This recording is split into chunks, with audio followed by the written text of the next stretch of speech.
Hello student, welcome to Sushil online classes. तो जैसा कि आज हम लोग स्टार्ट करेंगे मॉडल एक्टिविटी टास्क क्लास 10 का। ठीक है, तो मैं एक बार ही क्वेश्चन दिखा दे रहा हूँ तुम लोग के पास। तो एक्टिविटी टास्क का जो क्वेश्चन पेपर है वो है, तो मैं बस क्वेश्चन वाइज सॉल्व करते जा रहा हूँ। तुम लोग इसको अपने सब्जेक्ट का जो कॉपी है उसमें इसको कर लेना। तो पहला क्वेश्चन है a x square plus b x plus c equal to zero, जिसमें ए बी सी वास्तविक संख्या मतलब रियल नंबर है और ए नॉट इक्वल टू ज़ीरो है। तो इस समीकरण में दोनों मूलों मतलब रूट के समान होने वाले शर्त लिखें। तो देखो, बहुत ही आसान क्वेश्चन है। कौन सा शर्त यहाँ पे लगेगा वो हम लोग को देखना है। तो सबसे पहले क्या कर लेना है, तो कॉपी में अब एक एक करके सॉल्व कर रहे हैं, तुम लोग वहाँ से देख सकते हो। तो पहला क्वेश्चन जो है यहाँ पे दिया हुआ है, देखो पहला जो शर्त दिया हुआ है ना, पहला क्वेश्चन का होगा बी स्क्वायर माइनस 4ac बराबर ज़ीरो। ठीक है, तो ये जो शर्त है, ये शर्त में ही तुम लोग को जो दोनों मूल है वो समान होगा। देखो पेज नंबर 24 अगर तुम लोग अपना बुक का खोलोगे, उसमें जो पहला शर्त है वही इस क्वेश्चन का सॉल्यूशन है। ठीक है, दूसरा क्वेश्चन क्या है? दूसरा क्वेश्चन है कि एक वृत्त का अर्धव्यास 10 सेंटीमीटर है तथा इस वृत्त की एक जीवा की लंबाई 12 सेंटीमीटर हो, तो वृत्त के केंद्र से जीवा की दूरी कितनी होगी। चलो इसको सॉल्व करते हैं हम लोग कॉपी में। तो देखो यहाँ पे हम पहले एक तो वृत्त बना लेते हैं। ये ए बी मेरा जीवा है, ये केंद्र से अगर किसी भी सर्कल पे अगर हम टच करते हैं तो ये अर्धव्यास ही है और यहाँ से एक लंब है। तो यहाँ पे लिख लेते हैं कि मान ले कि वृत्त का केंद्र ओ है, ए बी। ठीक है, ए बी जीवा के ऊपर ओ, ठीक है, ओ से ओ एम लंब, देखो लंब हम खींचे हैं तो ओ एम लंब डाला, जो ए बी को, जो ये ओ एम जो लंब है वो ए बी को एम बिंदु पर काटती है। तो इस हिसाब से ए एम बराबर, अब देखो यहाँ पे लिख ले रहे हैं कि ए बी बराबर 12 है, ओ बी बराबर 10 है। तो ए एम बराबर क्या होगा, हाफ ऑफ ए बी होगा। इसका मतलब हाफ ए बी का मान कितना है, 12 है, तो इसका मतलब 6 सेंटीमीटर। ठीक है, तो अब हमको क्या कर लेना है, तो हम यहाँ पे पकड़ते हैं कि हमको निकालना है यहाँ पे। तो यहाँ पे हम लिखते हैं कि समकोणी त्रिभुज,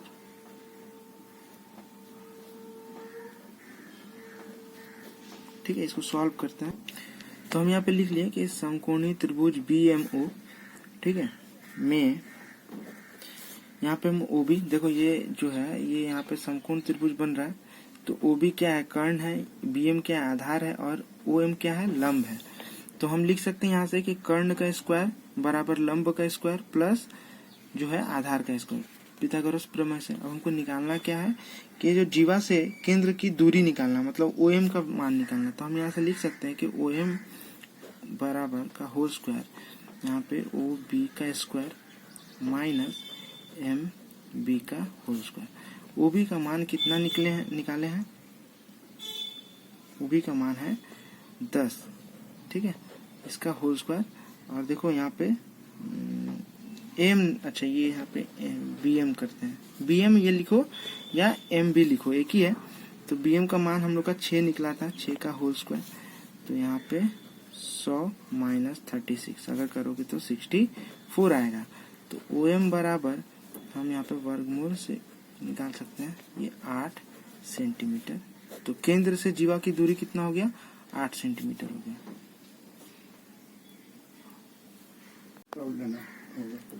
दो घनों का आयतन का अनुपात दिया हुआ और दोनों घनों के आधार का क्षेत्रफल का कितना अनुपात होगा, ये हमको निकालना है। तो देखो घन मतलब क्या, घन का हर एक तल वर्ग की तरह होता है। मतलब ये देखो ये एक घन का एक तल है ना, अगर हम ये देखें तो इस तरह से घन के कुल 6 तल होते हैं।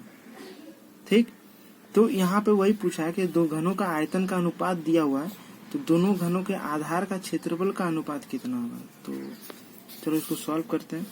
तो सबसे पहले क्या कर लेंगे, हम यहाँ पे लिखेंगे, तो यहाँ पे हम लिख लिए हैं कि एक घन की भुजा की इकाई को हम x मान लेते हैं, ठीक है, और दूसरी घन की भुजा को हम y इकाई मान लेते हैं। तो प्रश्न अनुसार आयतन दिया है, तो घन का आयतन क्या होता है, x का मतलब भुजा का घन, ठीक है, x cube by y cube, इसका अनुपात दिया हुआ है 1/8 दिया हुआ है।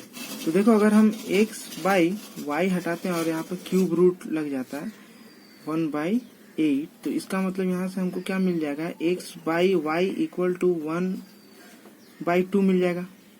तो अब यहाँ से हम क्या करते हैं कि x बराबर कितना निकला, तब हम यहाँ पे 1p पकड़ लेते हैं, ठीक है, 1k पकड़ लो, ठीक है, और y इक्वल टू यहाँ पे हम पकड़ लेते हैं 2k, ठीक है।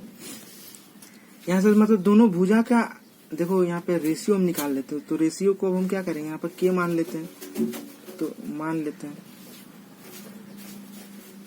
तो इससे क्या होगा, इजी हो जाएगा सॉल्व करना। तो x इक्वल टू 1k और ये हमको भुजा मिल गया।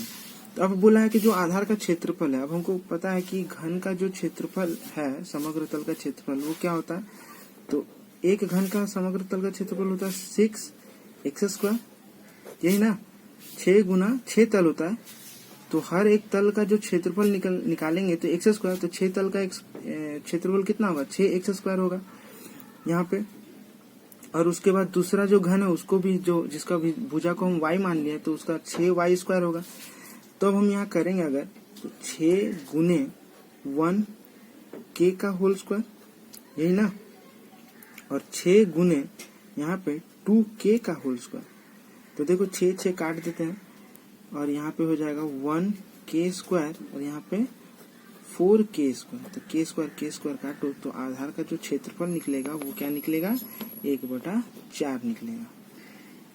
चलते हैं चौथा क्वेश्चन है। देखो चौथा क्वेश्चन जो है उसमें 400 जो है वो मूलधन दिया हुआ है, मतलब p बराबर कितना दिया हुआ है, मूलधन 400 दिया हुआ है, समय कितना है, t बराबर यहाँ पे 2 साल का समय दिया हुआ है, 2 वर्ष, ठीक है। अच्छा, और यहाँ पे मिश्र धन दिया हुआ है, मतलब अमाउंट दिया हुआ है 443।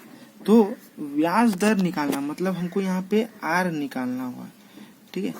तो अब कैसे निकालेंगे r निकालने का, तो हम यहाँ पे फॉर्मूला हम लोग को क्या पता है कि p गुने 1 plus r by 100 to the power n equal to यहाँ पे a, यही हमको फॉर्मूला पता है। अच्छा, इस चैप्टर को हम लोग अभी तक तो किए भी नहीं है, तो बहुत जल्दी इसका वीडियो मैं अपलोड कर दूंगा चैप्टर वाइज, ठीक है। तो अब देखो प्रिंसिपल मूलधन कितना दिया हुआ है, 400 रुपया दिया हुआ है, और यहाँ पे 1 plus r by 100 to the power यहाँ पे n, ये हुआ। अच्छा, a बराबर कितना है, मिश्र धन। अब बस हमको यहीं से सॉल्व कर लेना है, तो हम कैसे इसको सॉल्व करेंगे, 1 plus r by 100 equal to 441/400, ठीक है। अच्छा, अब देखो ये दोनों ही किसी ना किसी संख्या का वर्ग है, ठीक है। तो तुम लोग करके देखना, हमेशा क्लास 10 के विद्यार्थियों को कम से कम तो 25 तक तो सबका वर्ग याद रहना चाहिए। तो ये वर्ग हो जाएगा 21 का और ये हो जाएगा 20 का, ठीक है। तो जैसे ही यहाँ से देखो स्क्वायर हटा देना, तो यहाँ वर्गमूल बैठ जाएगा और इसका अगर हम लोग निकालेंगे तो 21/20 हो जाएगा। वो स्टेप हम लिख देते हैं यहाँ पे, वो स्टेप तुम लोग स्टेप मिस मत करना। इक्वल टू यहाँ पे 441/400, तो ये हो गया। इसके बाद तुम लोग ये लिखना, तो ये हो गया। अब यहाँ से हम लोग इजीली निकाल सकते हैं, देखो है ये 1 को हम क्या करते हैं, इस तरफ लेके आ जाते हैं, तो ये 21/20 माइनस 1, इसको अगर हम सॉल्व करेंगे तो कितना होगा, 21 माइनस 20/20, यहाँ पे r/100, ठीक है। तो दिस इम्प्लाई क्या आएगा, r, ठीक है। यहाँ पे 20 माइनस 1/20, यहाँ पे गुने 100, ये भाग में था ना, तो ये इधर जाके गुना हो जाएगा, तो 20×5 100 हो गया, तो r equal to 5%। Question number 5 है, यहाँ पे बोला हुआ है कि X comma 12 comma Y comma 7, ये क्या है? क्रमिक समानुपाती है, क्रमिक समानुपाती, ठीक है, क्रमिक समानुपाती है। तो अब इसको हम कैसे सॉल्व करेंगे, और यहाँ से हमको x और y का मान भी निकालना है। तो हम पहले लिख लेते हैं, क्रमिक समानुपाती है मतलब x बाई 12 बराबर, यहाँ पे लिख सकते हैं 12 बाई y बराबर, और फिर हम लिख सकते हैं y बाई 27। अब देखो अगर हम इसको लेके सॉल्व करते हैं तो यहाँ पे मेरा y का वैल्यू नहीं निकलेगा। तो हम सबसे पहले इन दोनों को लेके सॉल्व करते हैं जिससे कि मेरे को y का वैल्यू पता चल जाए। तो हम यहाँ से लिखते हैं कि 12y, देयरफॉर यहाँ से लिखते हैं 12 by y equal to y by 27, ठीक है। दिस इम्प्लाई, हम लोग क्या कर सकते हैं, इसको अगर गुना करेंगे तो यहाँ पे y स्क्वायर हो जाएगा गुने, और यहाँ पे 27 गुने ये 12 के साथ गुना हो जाएगा, ठीक है। तो अब यहाँ पे y बराबर क्या, अंडर रूट, इसको हम लोग गुना भी कर सकते हैं, लेकिन गुना मत करना, गुना करने के बाद फिर तुमको तोड़ना ही है क्योंकि y का मान निकालना है, ठीक है, वर्गमूल निकालना पड़ेगा। तो अब क्या करना है, इसको देखो यहाँ पे देखो 3, 27 मतलब 3 गुने 3 गुने 3, और 12 का मतलब क्या होता है, 4 3 12, तो 4 एक पूर्ण वर्ग संख्या है। तो यहाँ से हम इजीली क्या करेंगे, 2 बाहर निकल गया, और यहाँ पे 1 2 3 4 4 3 है, जिसमें से तब 2 3 बाहर आएगा, 3 गुने 3, तो गुना करने पर कितना आएगा, 18, ठीक है। अगर तुम लोग इसको गुना भी करते तो तुमको यही निकालना रहता, इसलिए हम इसको रूट के अंदर में ही तोड़ लेते हैं। तो यहाँ से देखो y का मान निकल गया, तो y बराबर कितना हो गया, 18 हो गया। अब हम इसको क्या करेंगे, अब इन दोनों को लेके सॉल्व करेंगे। तो x बाई 12 बराबर यहाँ पे 12 बाई y, तो अब हम क्या करेंगे, यहाँ पे x लिखते हैं, 12 को लेके जाते हुए तो 12 गुने 12, और यहाँ पे नीचे y है, यहाँ पे 12 गुने 12, और y मतलब कितना हो गया, 18 है। तो 6 दूना 12, 6 3 18, 3 चौके 12, 4 दूना 8। तो x का मान कितना निकला, x का मान 8 निकल गया, और y का मान कितना निकला, y का मान 18 निकल गया। तो अच्छा, इसका व्यास दिया हुआ है, देखो इस क्वेश्चन का, क्वेश्चन नंबर 6 का, AB एक व्यास है, और C अगर वृत्त पर अवस्थित एक बिंदु हो, तो कोई भी बिंदु हम ले लेते हैं, वो बिंदु इधर भी हो सकता है इधर भी हो सकता है, तो हम ले लेते हैं कि C एक बिंदु है, इसको हम केंद्र से मिला लेते हैं। अच्छा, अब क्या है कि क्वेश्चन में बोला गया है कि यहाँ पे OBC, मतलब अगर ये O है, ये B है और ये C, इसका जो मान है ये दे दिया है 60 डिग्री। उसके बाद बोला है OCA का मान कितना होगा, ज्ञात करना होगा। तो बहुत ही इजी है। तो सबसे पहले अब देखो यहाँ पे ध्यान से देखो कि अगर ये एक व्यास है तो इसका ये अर्धव्यास है, और ये भी अर्धव्यास है। तो अब तुमको यहाँ पे एक बताते हैं कि समद्विबाहु त्रिभुज का अगर जैसे समान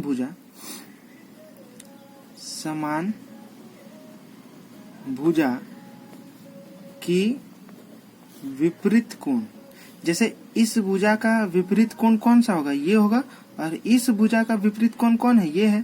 तो ये कोण आपस में इक्वल होते हैं। यहाँ पे मैं लिख देता हूं, विपरीत कोण समान होगा,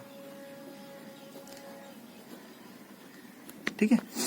तो अब देखो यहाँ पे इसको हम लोग सॉल्व कैसे करते हैं। तो हम सबसे पहले लिख लेते हैं, यहाँ पे लिखना कि AB जो है व्यास है, OB अर्धव्यास है। तो इस तरह से तुम लोग थोड़ा लिख लेना स्टार्टिंग में, मैं बस सॉल्यूशन बता देता हूँ क्योंकि अच्छा। तो यहाँ पे OB इक्वल टू, सबसे पहले OB इक्वल टू OC, मतलब ये OB इक्वल टू OC। क्यों ये लोग इक्वल होगा, क्योंकि ये वृत्त का क्या है, वृत्त का अर्धव्यास है, एक ही वृत्त का अर्धव्यास है, हम लोग लिख सकते हैं। तो अगर अर्धव्यास तो इक्वल ही होगा, तो OB बराबर OC। अच्छा, अब हम लेते हैं कि इन ट्राइंगल OBC, ठीक है, त्रिभुज OBC को लेते हैं। तो OBC में अब हमको क्या पता चला कि एंगल ये जो OBC अगर 60 है, ठीक है, OBC बराबर तो OC भी होगा, OC भी होगा। क्यों होगा, हम उसका रीजन यहाँ पे लिख देते हैं, क्योंकि समद्विबाहु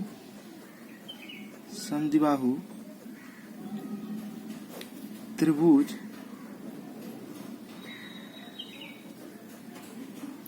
की समान भुजा के विपरीत कोण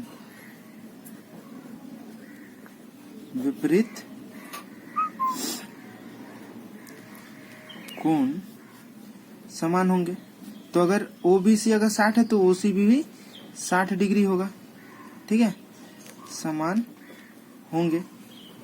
इसको मैं अपने वर्ड में लिख रहा हूँ, ठीक है, इस जिसको समान होंगे। तो अब क्या है कि अब हम लोग को पता है कि कोई भी सेंटर पे अगर मान लो एक वृत्त है, ठीक है, तो वृत्त का जो केंद्र है ना, वृत्त का केंद्र पे अगर कोई कोण बनता है तो हम यहाँ से देखो हम बता देते कि ACB इक्वल टू 90 डिग्री होगा। क्यों होगा, ये 90 इसलिए होगा क्योंकि ये अर्ध वृत्तस्थ कोण है।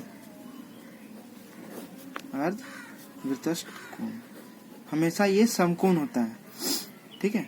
और तुम लोग इसका थ्योरम भी होता है। वो थ्योरम क्या होता है, वो थ्योरम होता है कि AOB जो होता है ना, AOB 2 गुना होता है किसका, इसका सम्मुख कोण का। सम्मुख कोण कौन, मतलब AOB इसका सम्मुख कोण होता है ACB का, ठीक है। तो ये क्या है, एक सरल रेखा है, तो AOB क्या हो जाएगा यहाँ पे 2 गुने 90 मतलब 180 डिग्री का। तो इसी से तुम लोग को पता चल जाएगा कि अगर ये, इसलिए इसको कहा जाता है अर्ध वृत्तस्थ कोण। तो यहाँ से ACB बराबर क्या है, 90 डिग्री है। तो हम अगर लेते हैं कि इन ट्रायंगल ABC, ठीक है, इन ट्रायंगल ABC हमको निकालना क्या है, OCA। तो ABC ट्रायंगल में, तो ट्रायंगल OCA बराबर हम क्या लिखेंगे, देखो ये अगर 60 है तो ये कितना है, और हमको ये पूरा पता है कितना है, ACB एंगल 90 डिग्री है और ये इसका आधा पता है। तो हम यहाँ से क्या करेंगे, हम एंगल ACB माइनस जो पता है उसको निकाल देंगे, OBC को, मतलब 90 डिग्री माइनस 60 डिग्री मतलब आ गया 30 डिग्री, ठीक है। तो ये जो है इसको तुम लोग किसी और तरीके से भी बना सकते हो, इसको तुम लोग इस तरीके से भी बना सकते हो। तो जरूरी नहीं है कि तुम लोग यही वाला फॉलो करो, ठीक है। चलो नेक्स्ट क्वेश्चन करते हैं। अच्छा, क्वेश्चन नंबर 7 में है कि वो घन की भुजा है 50% बढ़ जाने पर कितना बढ़ता है वो है। तो चलो इसको हम लोग डायरेक्ट सॉल्यूशन करते हैं। तो लिखते हैं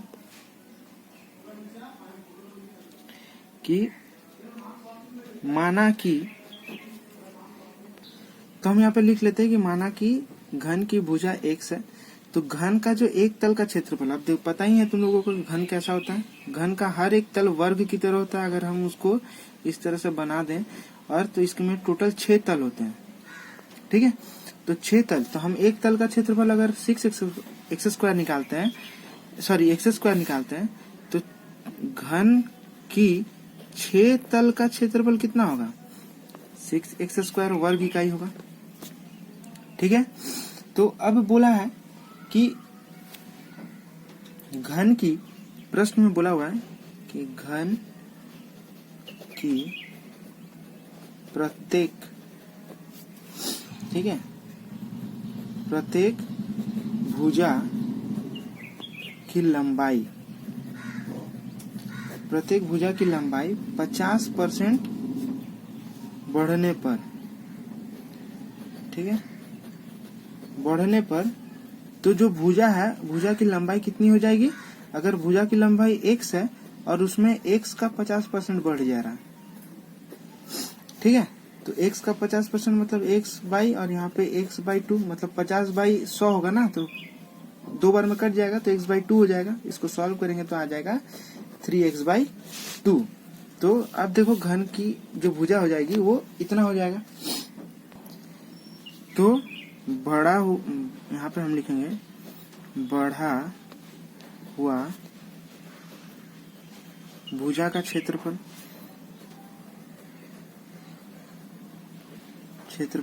कितना होगा 6 गुने 3x/2 का होल स्क्वायर। ठीक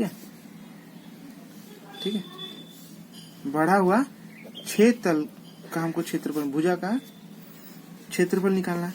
स्टेटमेंट तुम लोग सेम लिख सकते हो, यहाँ पे वो स्टेटमेंट का लाइन मिस हो गया तो हम ये कर दे रहे हैं। तो 6 गुने यहाँ पे 9x²/4, इसको काटोगे 3 दूना सॉरी इससे काट देंगे तो हो जाएगा 9 × 27 x²/2 आएगा। ठीक है, तो अब हम देखेंगे कि कितना क्षेत्रफल बढ़ा। पहले देखो क्षेत्रफल इतना था, जब भुजा की लंबाई 50% बढ़ जाता है तो भुजा का लंबाई इतना बढ़ गया, तब हम क्या करेंगे कि वो जो बढ़ा हुआ भुजा का क्षेत्रफल, ठीक है, बढ़ा हुआ भुजा का लिखते हैं 6 तलों का क्षेत्रफल, 6 तलों का क्षेत्रफल यहाँ लिख दिए। तो 6 तलों का क्षेत्रफल इतना हो गया। तो बोला जा रहा है जब नहीं बढ़ा था, जब ओरिजिनल जो x था उसमें भुजा का जो क्षेत्रफल था इतना था, और जब बढ़ गया 50% तो इतना हो गया। तो कितना बढ़ा, तो हम लिखेंगे यहाँ पे कि बढ़ा हुआ क्षेत्रफल क्या करेंगे 227x²/2 माइनस 6x² माइनस कर देंगे तो पता चल जाएगा कि कितना क्षेत्रफल बढ़ा है। तो 6 दूना 12, 12 में से 27 माइनस करोगे तो 27x² माइनस 12x²/2 मतलब 15x²/2। ठीक है, अब ये कितना प्रतिशत है ये हमको निकालना है। तो प्रतिशत कितना बढ़ा,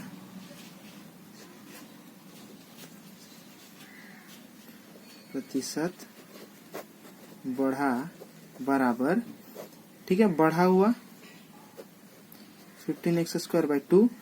पहले कितना था, किसमें बढ़ा, किससे में बढ़ा है, इसमें से इसमें बढ़ा, तो इंटू 6x² गुने 100, x² काट दो।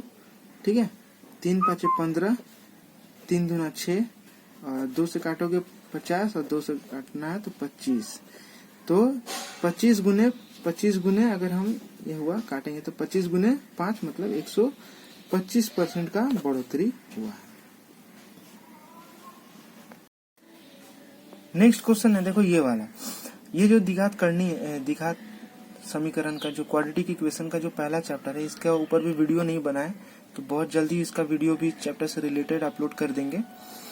तो देखो इसको हम सॉल्व करेंगे, या तो हम गुना कर सकते हैं। तो हम सबसे आसान तरीका क्या करते हैं कि हम ये जो 2x है ना, कि हम समीकरण को बहुत छोटा कर लेंगे ताकि मेरे को सॉल्व करने में बहुत ही आसानी हो। तो हम ये 2x+1 को हम मान लेंगे, माना 2x+1 बराबर यहाँ पे k मान लो। ठीक है, अब k मानने से क्या हो गया, हम इसके जगह पर k बैठा देंगे तो देखो समीकरण कैसा हो जाएगा, k + 3/k + 4। देखो आसान हो गया। अब क्या करेंगे, ध्यान देना, यहाँ पे k के साथ अगर लसापा लेंगे तो यहाँ पे k², यहाँ पे 3/k = 4।